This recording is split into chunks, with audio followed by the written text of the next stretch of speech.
নির্বাচনের সময়সীমা কমিশনের হাতে নেই। ঐকমত্যের প্রেক্ষিতে প্রধান উপদেষ্টার নির্দেশনা অনুযায়ী নির্বাচন অনুষ্ঠিত হবে বলে জানিয়েছেন নির্বাচন কমিশনার আবুল ফজল মোহাম্মদ সানাউল্লাহ।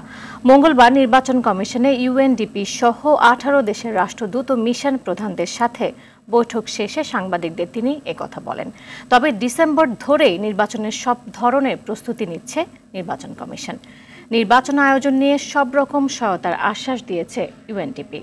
আরও জানাচ্ছেন শাকিলা করিম। ত্রয়োদশ জাতীয় নির্বাচন সামনে রেখে নির্বাচনকে অবাধ, সুষ্ঠু ও নিরপেক্ষ করতে মঙ্গলবার জাতিসংঘের উন্নয়ন কর্মসূচি ইউএনডিপি সহ 18 উন্নয়ন সহযোগী দেশের রাষ্ট্রদূত ও মিশন প্রধানের সঙ্গে বৈঠক করে নির্বাচন কমিশন।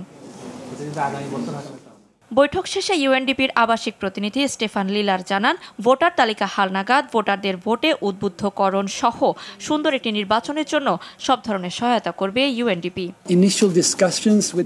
মূল্যায়ন দলের সুপারিশের ভিত্তিতে আমাদের সহায়তার ক্ষেত্রগুলোতে নির্বাচন কমিশনকে শক্তিশালী করা, প্রশিক্ষণ প্রতিষ্ঠানগুলোর উন্নয়ন, ভোটার নিবন্ধন কার্যক্রম এবং ভোটার শিক্ষার প্রচার অন্তর্ভুক্ত রয়েছে।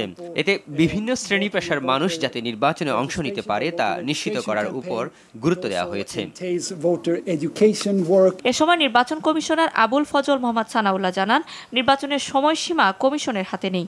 সংস্কারের পাশাপাশি জাতীয় ঐকমত্যের প্রেক্ষিতে প্রধান উপদেষ্টার নির্দেশনা অনুযায়ী নির্বাচন অনুষ্ঠিত হবে। তবে ডিসেম্বরে জাতীয় নির্বাচনকে ঘিরেই প্রস্তুতি নিচ্ছে নির্বাচন কমিশন।